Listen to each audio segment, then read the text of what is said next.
Okay, so we're back and we're talking about the Hungaroring Grand Prix that happened today on August. What day is it? August 3rd. And Lando, of course, won. He beat out his teammate Oscar Piastri. McLaren, as we know, seems obsessed with having Lando beat Oscar. I don't know why, because Oscar right now is clearly the better driver. You really can't say that Lando is the more talented driver anymore because Oscar is just leaps and bounds better. He's Adam Banks from the Mighty Ducks. And he may not have the pace that Lando does in pure pace, but he has everything else and every other gift, and that's what counts. Lewis Hamilton, let's talk about him. I don't need this. So poor Lewis Hamilton. Yesterday he said that he is useless and that the car's on pole and that the problem is the driver. I don't think I buy that in terms of like him talking down on himself. To me, it looked like he was sending Ferrari a message, and that was, hey, if we can't get the setup right in the car, what's the point? Because they have the new suspension. They blame Carlos Sainz for the steering problem, and at this point, that's all they can do for this season because they're focusing on 2026.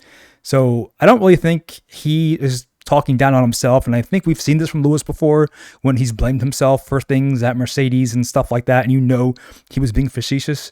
But I think it was kind of a bit of the same in this case. Maybe he was feeling bad about himself, but I do think a lot of it had to do with, hey, why are we underfueling the car? How come we're still having plank problems? That's what I think he was talking about, but I don't know. I don't know if we're ever going to know because I don't think Lewis is going to go all out and tell us anything. He's an interesting guy because he will subtly suggest things and you can't tell if he's being serious or not. But for me, when I look at him, when you look at his eye, he just looked like he wasn't. I don't think he was as dejected as it came off. Now this guy, Charles Leclerc, looks like he could have won the Grand Prix. He did not win the Grand Prix.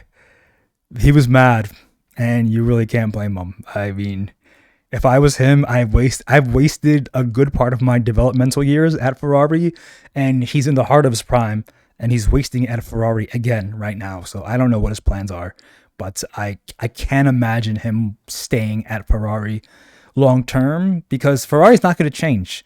And they're not going to change no matter who they put in charge. It can be Binotto, it can be Fred Vasseur, they can fire all these guys and bring in Christian Horner, but it's not going to change because the board of directors and Ferrari management, they are the ones who are consistently meddling with what's happening at the F1 team, and they are clearly showing that they don't know what's happening.